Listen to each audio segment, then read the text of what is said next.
আসসালামু আলাইকুম। আজকে আমরা দেখতে চলেছি ভোলা থেকে ঢাকা যাত্রাপথের নদীর মনোরম কিছু দৃশ্য। আপনাদেরকে অনুরোধ করছি এই সংক্ষিপ্ত ভিডিওটি দেখে কমেন্টস বক্সে এসে জানাবেন আপনার কাছে কেমন লেগেছে। এটি ভোলা থেকে ঢাকার একটি নৌযান। পুরো নৌযানটি হচ্ছে এয়ার কন্ডিশন সিস্টেম। এটার নাম হচ্ছে গ্রিন লাইন। এখানে গ্রিন লাইন অ্যাডভেঞ্চার, দোয়েল এরকম কিছু নৌযান চলাচল করে থাকে এবং এটা খুব দ্রুত এবং সংক্ষিপ্ত সময়ে যাতায়াতের জন্য খুবই ভালো একটি নৌযান। ঈদ পরবর্তী সময় তাই তেমন জ্যাম নেই বললেই চলে, একেবারেই ফাঁকা পুরো লঞ্চ। এখান থেকে যে দৃশ্যগুলো বেশি দেখা যায় সেটা হচ্ছে এই যে আমরা যেটা দেখছি মেঘনা নদীর বিস্তৃত সেই দৃশ্য, পাহাড়ের ঝর্ণা, সমুদ্রের বিশালতা, নদীর কল্লোল। এখানে অনেক নদীর মোহনা মিলিয়েছে, অনেক নদীকে সংযুক্ত হয়েছে অনেক নদী। এখানে নৌযানে চড়ে এরকম যেদিকে চোখ যায় সেদিকে আপনি দেখতে পারবেন, দৃষ্টির শেষ সীমাহীন, শুধু নদী আর নদী, রাশি রাশি পানি।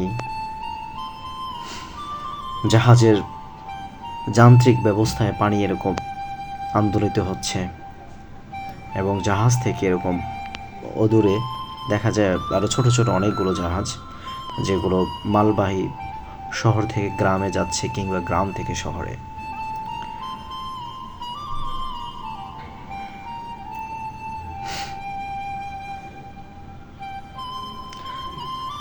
চলতে চলতে আরেকটা কথা মনে পড়ে গেলো, সেটা হলো এখানে আপনি যখন দাঁড়াইয়ে থাকবেন তখন এখান থেকে সুশীতল বায়ু এবং মনে করবেন যে আপনার ভিতরটা একেবারেই ঠান্ডা হয়ে যাচ্ছে এখানের এরকম বাতাস।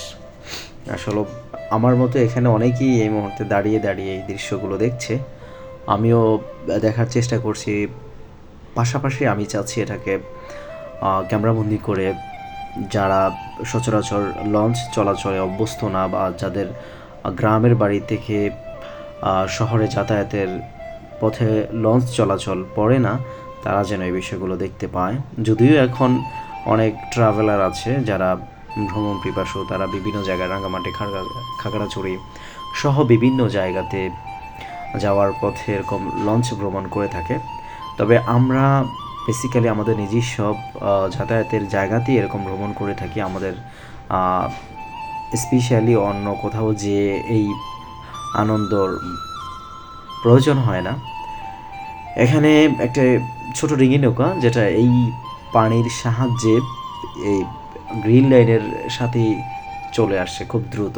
যদিও এই নৌকার অতটা স্পিড নেই, কিন্তু এই আমাদের জাহাজের পানির যে ঢেউ সঞ্চার হচ্ছে এই ঢেউয়ের সাথে সাথে সেটাও খুব দ্রুত চলে আসার চেষ্টা করে